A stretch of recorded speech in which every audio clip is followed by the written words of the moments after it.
Sawang-sawa na ba kayo sa mga paulit-ulit na kwento ng mga heist film?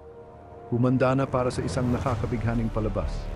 Ang Getaway ni Sam Peckinpah ay maaring hindi nanalo ng mga parangal para sa pagka-orihinal, ngunit ang pelikula ay tiyak na nag-aalok ng kakaibang mga imahe. Sige na nga, medyo predictable ang kwento. Ang mga tipikal na pagnanakaw sa bangko at mga nakakasawang paghahanda. Ngunit ang mga nakamamanghang graphics at hindi malimutang mga habulan ng kotse ay higit pa sa bumubuo dito.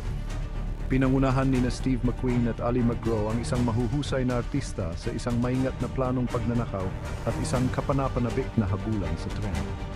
Klasikong pelikula na may modernong dating na nagpapakita ng galing ni Peckinpah bilang isang direktor.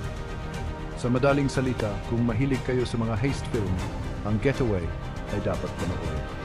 Hindi lang ito tungkol sa destinasyon, kundi pati na rin sa magarbong paglalakbay patungo rito. Huwag hayaang ma-discourage kayo ng mga cliché, tamasin ng mga epic na graphics at kapanapanabik na mga eksena.